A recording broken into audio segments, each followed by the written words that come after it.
Welcome to the Pylon to Pylon podcast, where we love football and hate your opinion. College edition. Saturdays for the boys. Yes, they Bringing are. by your host, the boys, Skylar Burkhart, Richard Bradshaw, Donnie Druin. The boys are back. Talking Boys college back in football. What do we got first? I love talking college football. Thank you, Richie, for getting us into it. It's really helped us out a Getting lot. us into it. I mean, for me, I don't know a lot of college football. I just work Saturdays. I'm trying to watch it. I love college football. But we learned so much from Richie, and I appreciate him for that. We really do. Jacob Eason. That's the the Georgia kid who quarterback. transferred. Okay. Yes. We were talking about that earlier in the podcast. We forget names all the Funny. time. But loving college football, we're going to go right into top 25. What were they for the top 25 matchups of the week? Yeah, so just a quick rundown of the scores of the teams in the top 25. Alabama takes care of Ole Miss 62-7. Number 2, Clemson took care of Georgia Southern 38-7. Georgia beats Middle Tennessee 49-7. Number 4, Ohio State went on the road to play number 15 TSU. Ohio State emerged victorious with a 40-28 victory. Number 5, Oklahoma goes at Iowa State and beats them 37-27. The biggest upset of the week by far, BYU going at Wisconsin in Camp Randall Stadium, beating number 6 Wisconsin 24-21. Breaking my heart.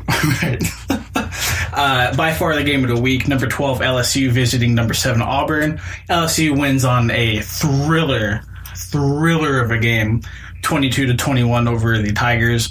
Vanderbilt visited number 8 Notre Dame, but unfortunately couldn't get the win. Notre Dame wins 22-17. Number 9 Stanford beats UC Davis 30-10. Nothing really to note there. Number 10 Washington goes on the road and beats Utah 21-7. Penn State silenced all of the doubters. That's right. Playing not ranked Kent State, taking care of business 63-10. Louisiana not able to do anything against number 16 Mississippi State, losing 56-10. Number 17 Boise State going on the road to play number 24 Oklahoma State. The Cowboys emerge victorious 44-21. Michigan takes care of SMU 45-20. Number 20 Oregon beats San Jose State 35-22. The turnover chain hit the road and went to Toledo, and they emerged victorious 49-24. A classic rematch of the Rose Bowl game we all got to witness over a decade ago. USC visited Texas, and Texas came out victorious 37-14. ASU falls for the trap game on the road against San Diego State, losing 28-21, and that about rounds it up for the top 25. Let's talk about ASU. What happened, Richie? What happened? The defense couldn't stop a nosebleed in the run game.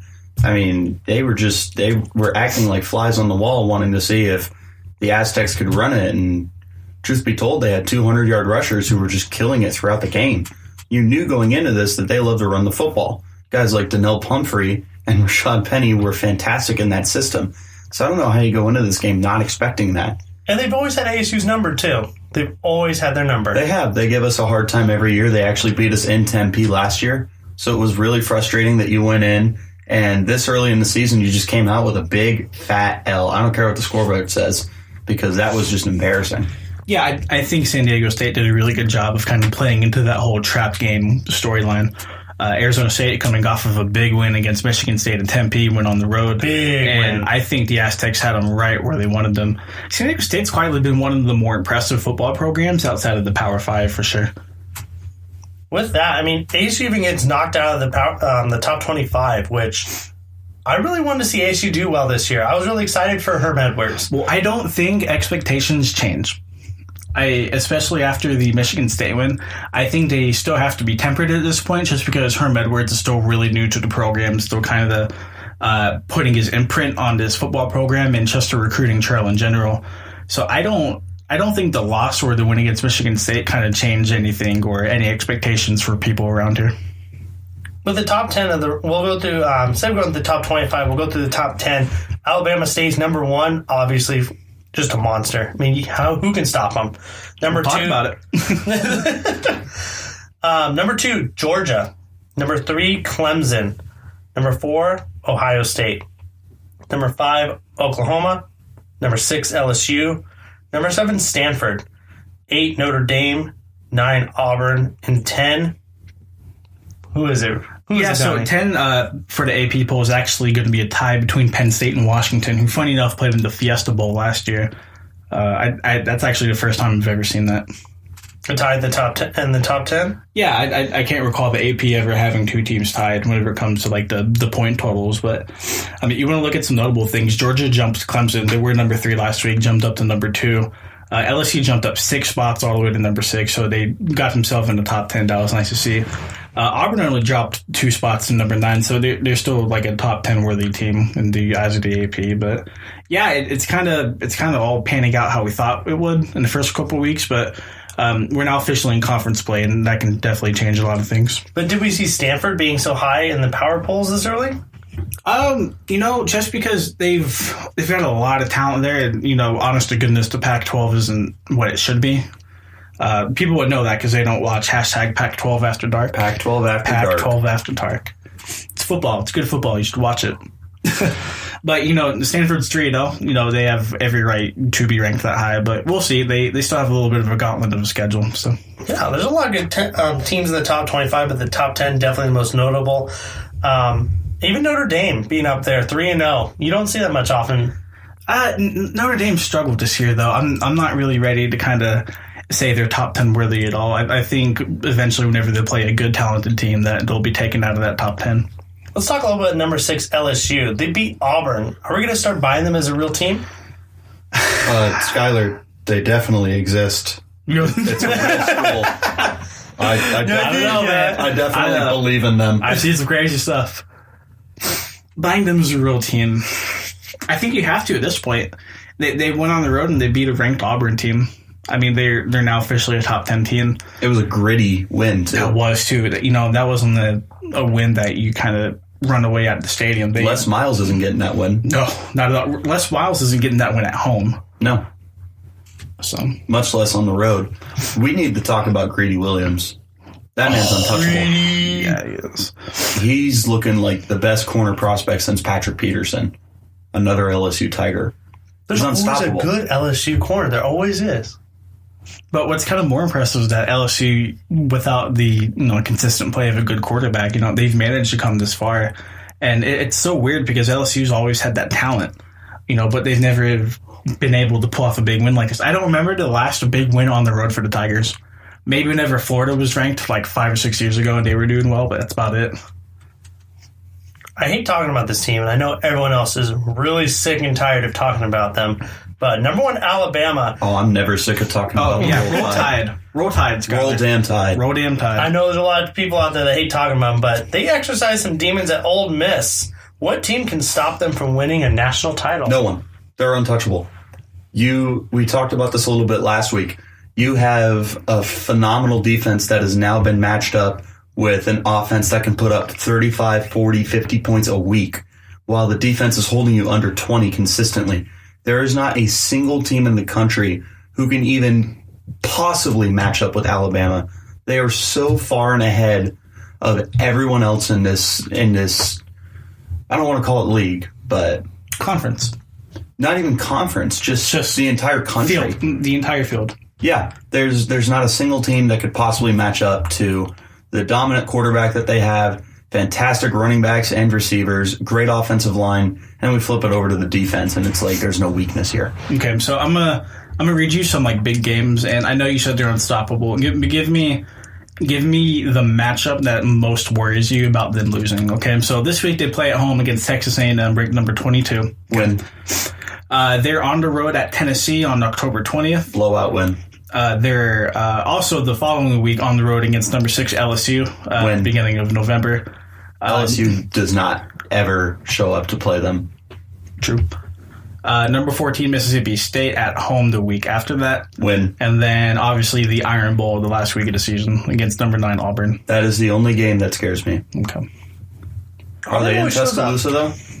Yes, they are. Well, then I'm not feeling as bad about it. Okay. I guess you'd have to go to the SEC championship game, which they will win, and get to that point. It's either Georgia or Florida, which we all thought before the season started. Yeah. It's Georgia. Yeah, and we get a Georgia. rematch of the national championship game. Yeah. See if Jake Fromm has learned anything or if he's going to struggle without his running backs. He hasn't, because he looks like a number 1 overall pick for the 2020 draft. Yeah, I would. The Auburn game definitely scares me, but if we have to circle one game, it's going to be LSU at home. I think this Tiger team has a little bit of that swagger back, that swagger that LSU's been missing for a little bit. I just think, regardless of whether or not they show up to play LSU, Death Valley at night, it's a bad place to play. But, Alabama, those things don't matter to them. They're such a well-coached team. And it doesn't feel like a college program. It feels like a professional team. It's just like how they run things over there. Yeah, Nick Saban is undoubtedly the greatest sports coach of all time in any era. I know we talked about this probably in previous episodes of college football, but have you seen their workout room? It's incredible. Like, just a huge, almost like a gymnasium, like, size. Like a high school gymnasium just full of workout equipment. Those facilities have to be top notch, and deservedly so. I mean, you're not getting 5-star kids and but just rolling into a high school weight room. So I bet you go in there and they're waiting on your hand and foot. Like, would you want anything while you're working out? yeah, Would you like a steam towel? Hot tea. You want to play Madden 22? It's not out yet for another 4 years. Don't worry, you're on it. football? Yeah, don't worry. Tua, you're 99. Tua, 99 Let's overall. play NCAA football. We're not releasing it to the public, but you can play it. I miss NCAA football. You're telling me, man. What a good game. in a minute. It was really different from Madden. It was a different experience. Good different, too. Mm-hmm. Especially, whenever NCAA was, live and prominent, those Madden games weren't very good. No, and NCAA football, they made that hard hitting and, your controller vibrated. You're like, yeah, this is awesome. The best mode by far was definitely the, the Road to Glory mode. That was fun. Yeah, that was super fun. I think Madden needs to do something like that. It's not long shot. No, why? I don't like long shot. Oh, while he's throwing the ball, make this decision. It's like, what? No, just play. Yeah. It's stupid. But another team we don't like to talk about, and I know Richie really doesn't like to talk about this team. Oh, Sam. Ohio State. Urban Meyer is now back at OSU after suspension. Did you see what he said? He said he apologized to Courtney Smith for the things that she had to go through during that process. Didn't apologize for not saying anything to the police, knowing that her husband was hitting her, but apologized for the stuff that he said and the stuff that she went through during the recent process. Yeah, his agent needs to just get him away from a microphone, because all he's doing is continuing to dig this hole. Oh, but whenever that is further than 6 feet under at this point. But whenever he's at a microphone, he can lie to the media at Big Ten Newsday, and then everything's fine. Did you see the interview he had? I forget who interviewed him. I think it was with ESPN, and they were asking him, what would you have changed? He's like, if I would have known, if I would have seen the pictures, I would have fired him if I had known about the domestic violence. And you knew, though. You don't need pictures to determine to fire him. If you have a hint of domestic violence, you fire him and you clean your hands of it and you're done. Urban Meyer is just slimy all over, and it's really unfortunate because of the team he has around him. He's going to make the college football playoff, and it's really unfortunate because I don't want to see anything good happen with Ohio State right now, but it's hard not to get excited about that defense, Dwayne Haskins, and their 2 running backs. Yeah, so kind of moving forward with the whole Urban Meyer talk, Urban's back. Not that this Ohio State team needed him. They had a fairly easy schedule the first 3 weeks of the season. The schedule for the rest of the season doesn't look terrible at all. I would argue that their biggest test is going to be at number 10 Penn State, but even then, I'm not sold on this Penn State team like I was last year. I don't think they can kind of reclaim that magic once again. Other than that, they got small conference games against Indiana, Minnesota, Purdue. They're at Michigan State November 10th. Maybe they keep it interesting the first half, but and then they have Michigan the last game of the season at home. So I just can't see this team dropping the ball anywhere. I think the way we view Alabama against the country is how we should view Ohio State against the Big Ten. I would agree. They're just head and shoulders above everyone. I would have told you Wisconsin could have challenged them, but you know what? When you lose to BYU at home, that's going to make me question your program a little bit. Yeah, they'll probably have to see Wisconsin in the Big Ten championship game, but they don't seem on the regular schedule. They'll make it. Yeah. Yeah, there's no one on that side of the Big Ten that'll scare you. Yeah, besides the BYU loss, I mean, that's they're still going to get in. What do they have? Iowa. is Penn State on that side, or are you guys with Michigan State, and We're Ohio with State? Michigan State, and That Ohio sucks. State. Yeah, it does. It's great. Let me tell you about it. No, similar to Georgia playing in the SEC East, Wisconsin should just glide themselves through their division. Do we see a reshuffle in the conferences anytime soon? The way it's going. You know, I don't think so. I think the last kind of reshuffling was done a couple years ago whenever they moved and guys like Pitt into the ACC, and then teams like Mizzou into the SEC. Yeah. They added Colorado and Utah to the Pac-10 at Nebraska the time. went to the Big Ten.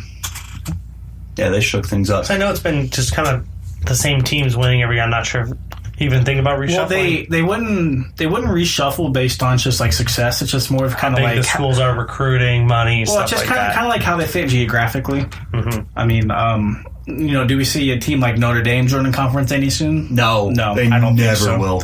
Yeah, I just think they're too comfy, sitting themselves as an independent school. The only team that I want to see join the Power 5 conferences is the University of Houston. Really? Put them in the Big 12. What's your reason? They can hang out with the big boys. Yeah, I think that's an underrated program. They play that style of football for sure, don't they? Dude, even take Ed Oliver away. Tyus Bowser was really good for them. He hasn't done much in his NFL career thus far, but he was a very good player for them. But it was all about their quarterback. Something. Gosh dang it! Don't cut this. Greg Ward. Ooh. I knew Yeah, it. I Greg knew it Ward's was good. Greg, and then I knew it was Ward beforehand. Then I forgot Ward. I'm all Greg. Exactly. Greg Ward Jr. was an absolute tear for their offense, and they have playmakers. I think that they could give the Big 12 a serious run for their money. Yeah, so flipping back to Wisconsin, they're on the road at Iowa this week after dropping a game at home to BYU. They're on the road against Michigan 2 weeks from now, and then they also pay a visit to Penn State on the road as well. So that's 3 straight road games? Did I hear you right? No, so they're at Iowa this week, and then they're at home against Nebraska, then they're on the road against Michigan. They literally flop home and away. Got it. Yeah, so they'll have Michigan and Penn State on the road. So we'll see. It's Big Ten football. These teams kind of usually play each other close in the same style of offense, but it's not like an Ohio State deal to where, this Wisconsin team's just head and shoulders above everybody else, because they're not. And I think BYU proved that last Saturday. I don't know if you guys caught this. We've been talking about head coaches, obviously, with Ohio State. Let's go to UCLA and Chip Kelly. He's under a lot of fire right now, starting off 0-3 with UCLA. Did you happen to see the criticism from the starting quarterback criticizing him? No, what do you say? Writing that the Bruins football coach is $1 million coach who bears no responsibility for the team's 0-3 start. Huh. That's a really fast, easy way to find yourself on the bench, isn't it? Oh, yeah, for sure. This isn't Chip Kelly's guys. Exactly. And Chip Kelly he's the exception, Normal football coaches are going to go into a program, and you still kind of want to believe that, hey, this guy can get things done, regardless if it's a system or if it's players. Chip Kelly doesn't work like that. Give Chip Kelly 3 or 4 years to, get back that recruiting print he has on the recruiting show over in the West. And I think UCLA will be back to, like, Oregon-type levels. It gets worse. His dad, Michael Robinson, it's all about the coaching, lousy coaching and play calling. Coaching that is so bad that it demands closed practices. $1 million coach who bears no responsibility, just random observations from a frustrated dad. Yeah, you're going to the bench, and you can transfer out of my program because you're never going to see his starting lineup again. In the meantime, I have been very outspoken about Chip Kelly, and I will tell you he might be one of the most overrated coaches that I've ever seen. But he doesn't have his guys.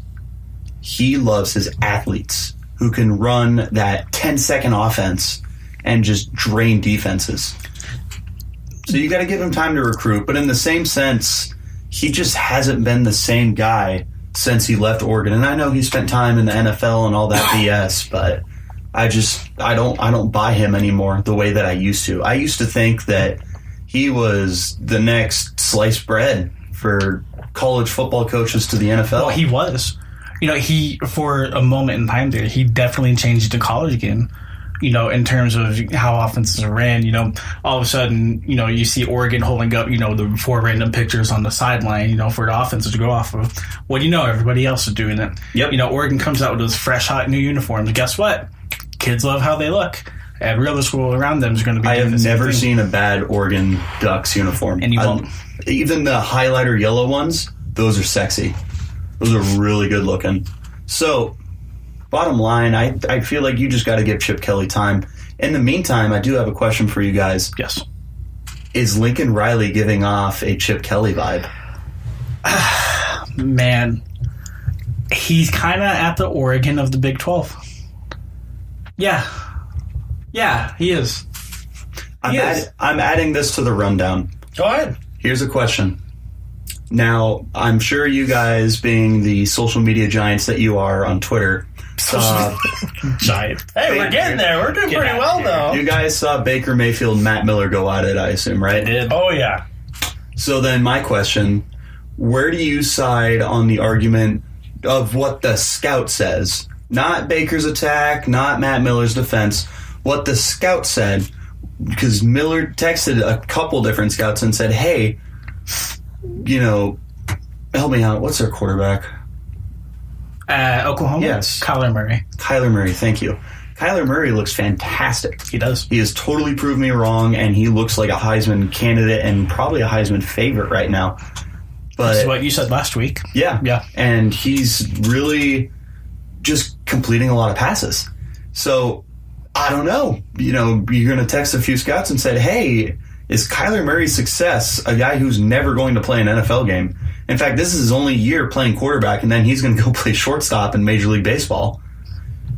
Is it concerning when you look at Baker Mayfield? And the scout replied, abso-freaking-lutely it's concerning.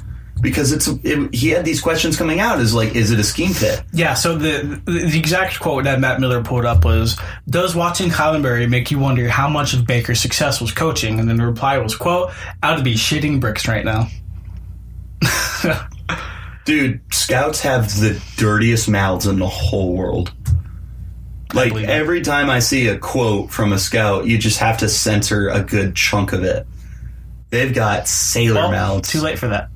Too late. Too late. So the question is, do we buy what the scout said? Yes. Do you agree or do you disagree? Because I'm going to disagree.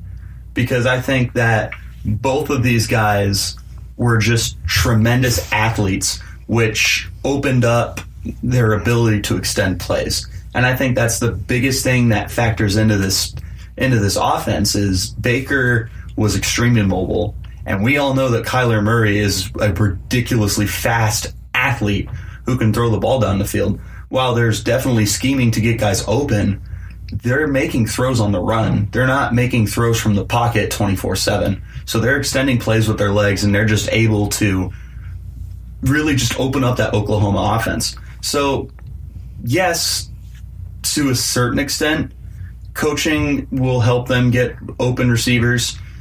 But the biggest factor here has to be the athleticism that you've seen from these two quarterbacks. You just can't teach that. Josh Rosen would not be successful at Oklahoma because he just does not have the mobility that Baker had. Maybe it's a hot take, but I don't know. I think I have to agree with you, though. I mean, when you extend the play, that makes you more valuable and it opens up the offense and makes bigger plays. I mean, you got two talented kids in back-to-back years here. I mean, coaching helps, and a good player also helps, too. It goes hand in hand. I'd agree with you, Richie.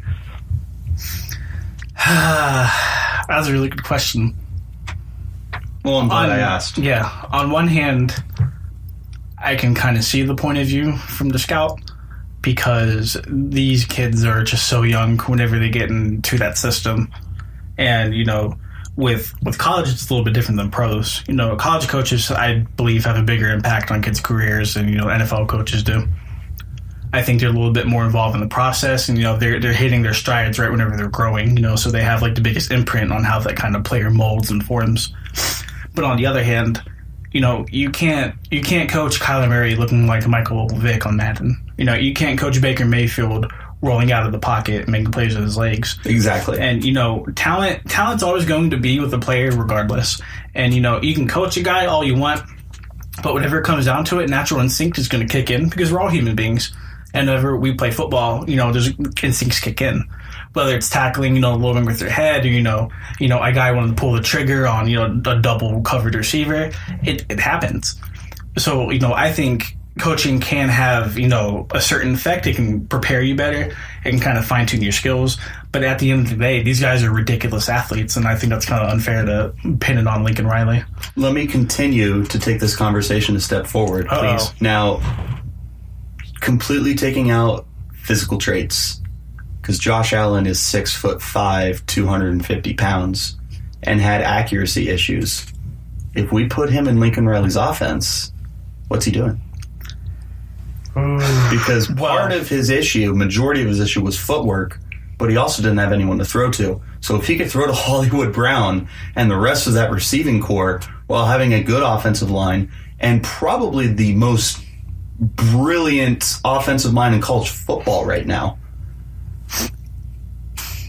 it's interesting to chew on. It's so hard to compare guys because Baker and Josh Allen are built so differently. And same with him and Kyler Murray. I mean, Murray's about my size. Yeah, I can't see Josh Allen functioning the same as a Baker Mayfield and Lincoln Riley's offense. He still has that athleticism. Yeah. And he's got the cannon. I would tell you he's at least batting 60% with his completion percentage. And I understand you don't have anybody to throw the ball to, but with Josh Allen, it all comes back to accuracy. It doesn't matter who you have. If you can't put the football where you need to, it's not going to get there. So it was more of a footwork issue for him. Yeah. But it is just interesting to think that in an offense that is designed entirely to find soft spots and get guys open, it's hard not to think that Josh Allen would have been able to improve, and maybe he's the number 1 overall pick with those physical traits and being able to increase his numbers and playing in the Power 5. True. That would have helped him for sure. Having that talent, being on the team, would definitely help hide some of the flaws that he had, too. No, that's perfect. That's a good point. Exactly. Yeah. Wow, look at Skyler making good points. Wow. Props to you, man. Thank you. Of course. But we might get the opportunity to see this kind of play out because a lot of people are pointing at Lincoln Riley making a move to the NFL after this year. I'd be more than willing to bet that Cleveland and Dallas will move on from their head coaches, and they will be. Well, I was about to say, a friend of the podcast, Logan Bell, has been banging the table. He's been flipping the table. Lincoln Riley. He's been on Buffalo the Cowboys. billing the table. He's been banging the table for Lincoln Riley to, find himself in a Cowboys polo next year on the sideline. Yep. What does Dak Prescott do in his offense? He'd be fantastic. Yeah. But if the Cleveland job opens, that's really hard not to go follow your quarterback. Especially a guy like Le'Veon Bell goes there. Well, they're going to have a top pick, too. They are. Maybe they're able to land themselves, I don't know, A.J. Brown or N'Keal Harry at wide receiver. Maybe they get themselves Rodney Anderson at running back in the second, third round. Just grab some more Oklahoma players that he's familiar with and guys that are going to fit his scheme. Right. Let me put this out for you. What if Cleveland somehow loses the rest of the games and surprises and becomes the worst team, gets the number 1 overall pick? 15-1. Thanks, Donnie.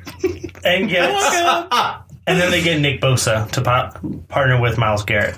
I'm terrified.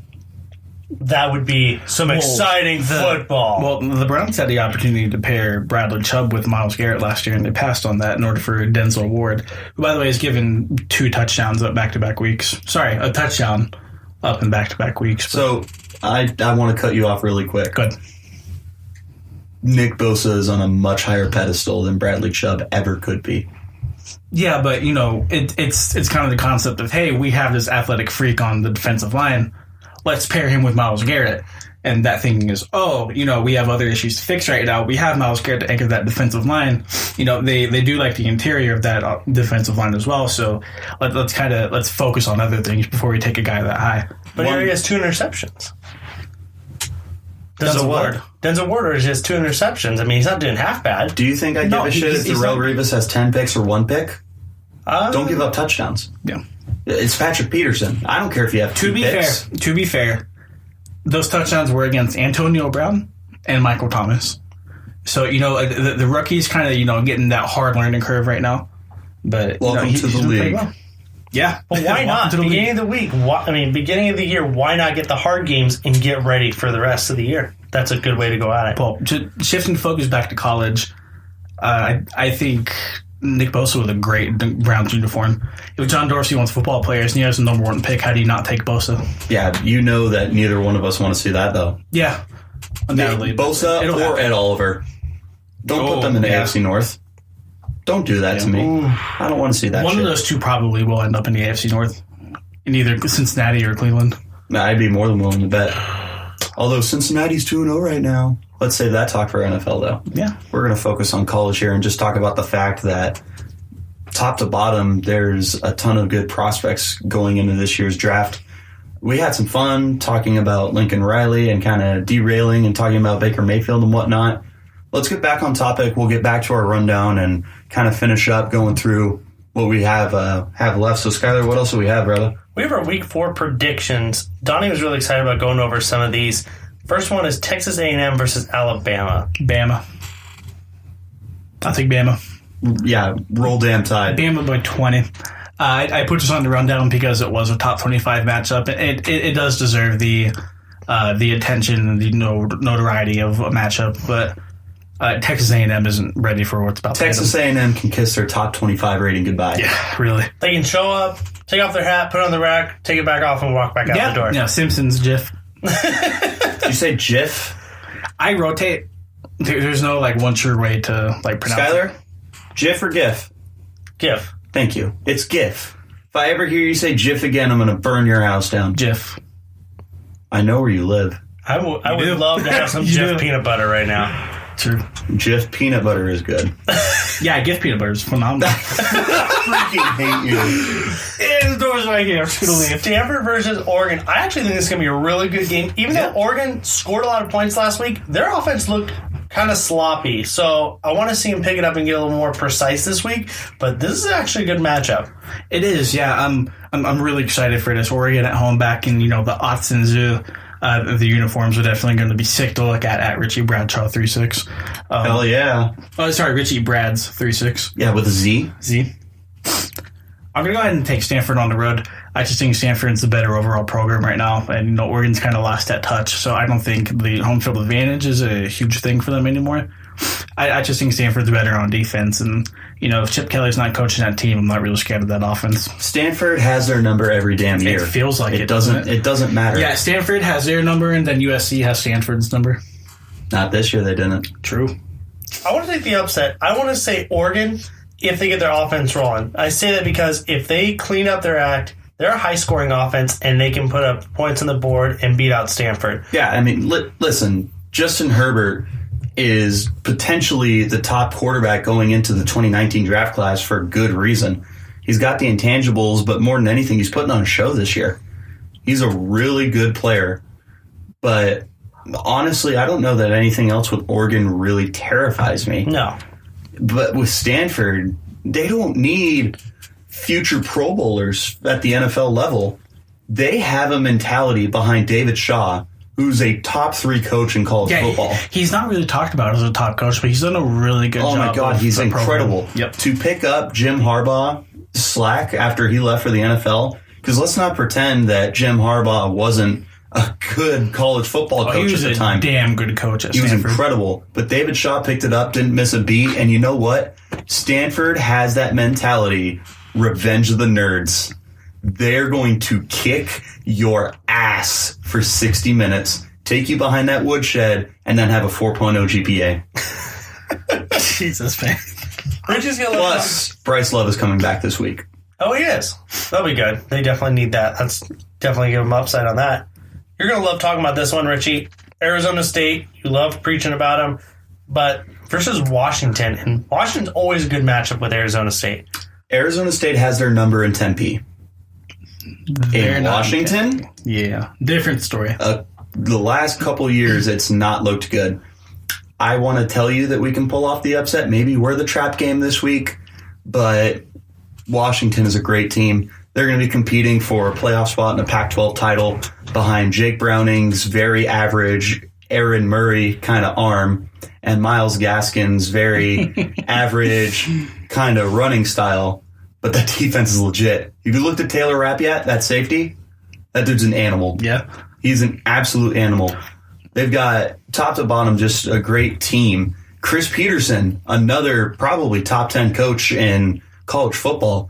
Look at what he did with Boise State. Then he goes over to Washington, a Power 5 conference, and he's just able to just take over the program and turn Washington into, a 7-8 win team every year to, holy shit, they've got 9, 10, 11 wins, and they just won the Pac-12. And they're a valve to get guys to the NFL as well. How many guys have we seen go pro through the Washington Husky program the last couple of years? Yeah, exactly. He's a phenomenal recruiter. So as much as I want to take Arizona State, it's just really hard for me not to like Washington in this matchup. But I'll go ahead and put Washington on upset notice. Okay. I have to go Washington as well. I think Arizona State, kind of coming off that loss, they're brought down to earth. Like Arizona, like Richie said, if this game was in Tempe, I'd be feeling the upset alert a little bit more. But the Huskies at home, I got to take them. I mean, there's pro caliber players decorated all over that roster. I'm not saying Arizona State doesn't have that, because they definitely do. But I think Washington will be more prepared going into this game.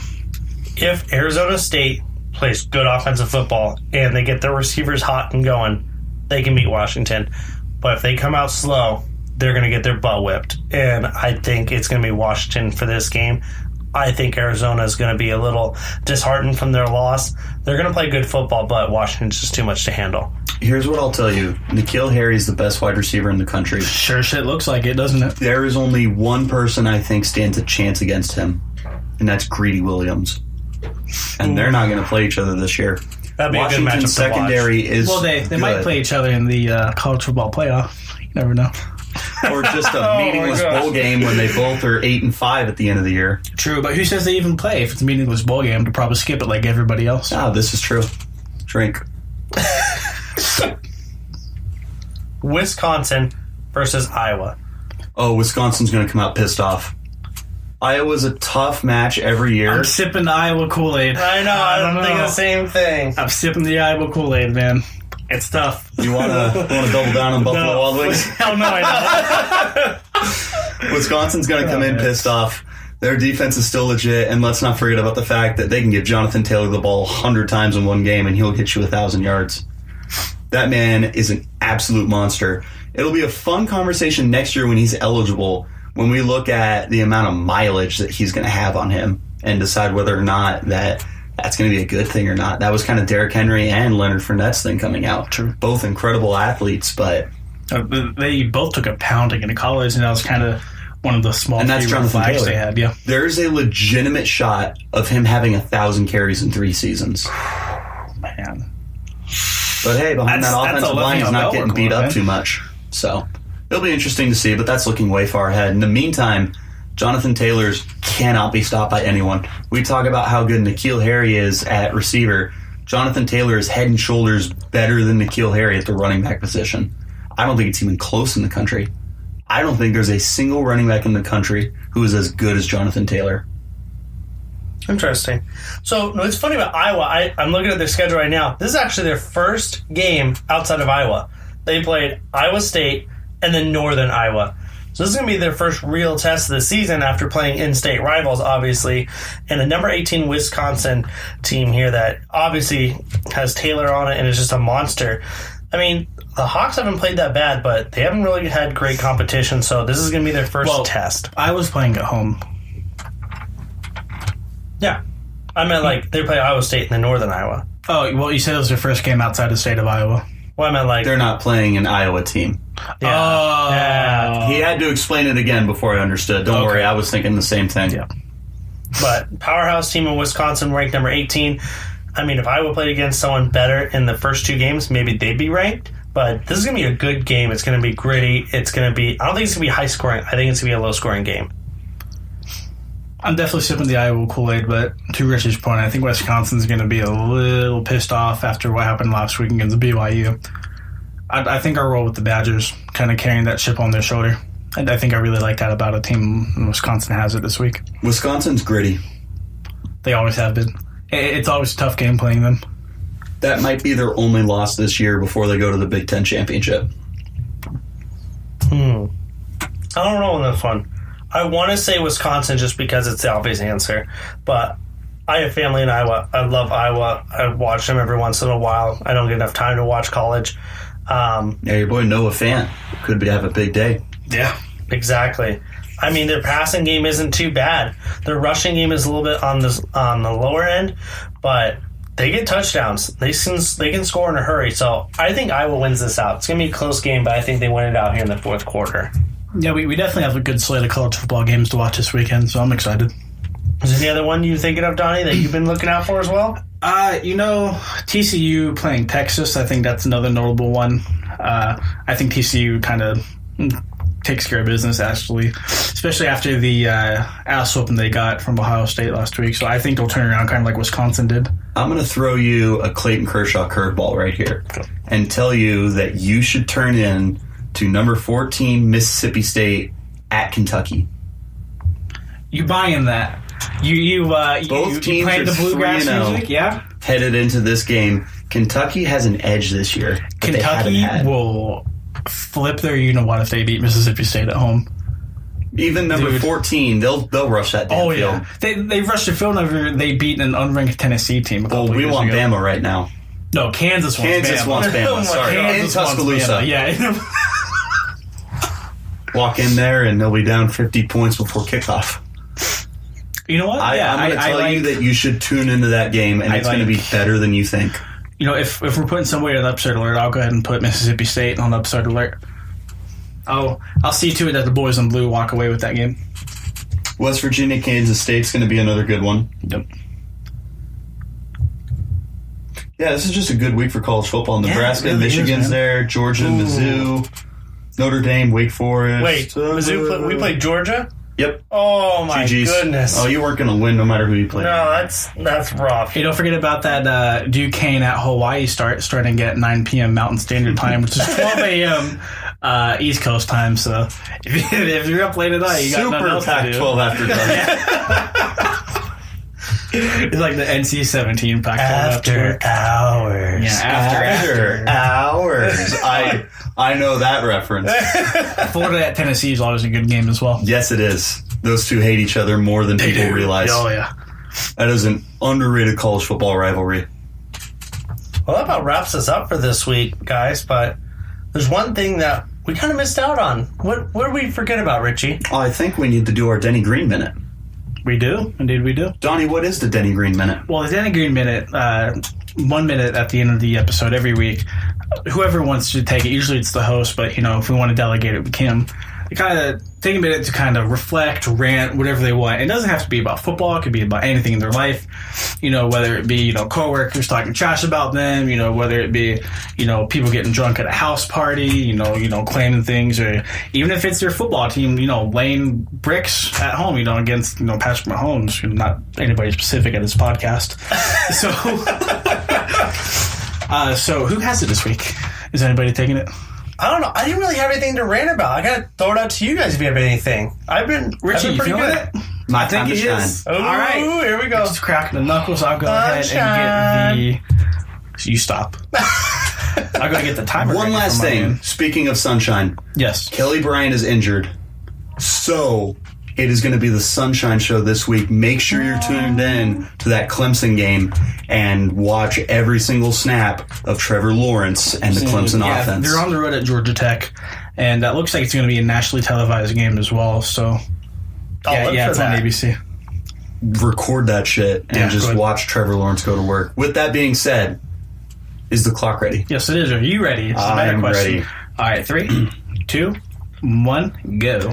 How can you talk about wanting to snatch revenge away from the Cincinnati Bengals and talk all this shit and then walk into the jungle and get your ass whipped within the first 10 minutes of the game? You found yourself down 21-0 with AJ Green, the Raven Killer, tearing you apart. Why is Tavon Young on AJ Green? Why is a 5'9" corner trying to cover 6'4" AJ Green? Where the hell's Marlon Humphrey? You guys schematically screwed yourselves. Joe Flacco is crucified for a game that wasn't his fault. First pick he threw. Yeah, it was really bad. That second one, he airmailed it because Carlos Dunlap slapped his arm. But we want to crucify him anyway for the fact that the defense didn't show up. There's no semblance of a run game. And Michael Crabtree's not doing that much either. In the meantime, hey, we got John Brown, but you know what? John Brown's not going to be enough. You need a full, complete effort from this team, and you guys came out and you shit the bed. So congrats. You embarrassed all of Charm City. Wow. You okay? I'm good. All right. That was a couple days ago. That's been kind of festering for a little bit. Yeah, I was about to say, it's been kind of like brewing in his tummy for a little bit. I already wrote an article for ebonybird.com if you want to check that out. I'm Richard Bradshaw. Donnie Druin. Skylar Burkhart. Catch us again next week. Also, before we go, catch us on iTunes. We can go on YouTube. We're also on Instagram and Twitter. Catch us everywhere you like. Listen to us on Spreaker as well. iTunes. Also, sponsored by SeatGiant.com. Your go-to for ticketing needs for anything that you need at a great price. Use the promo code PYLON, P-Y-L-O-N, for an additional discount. Thank you to Seat Giant for sponsoring the Pylon to Pylon podcast. Have a great night, guys. Again, this is Skylar Burkhart. Donnie Druin. Richard Bradshaw signing off.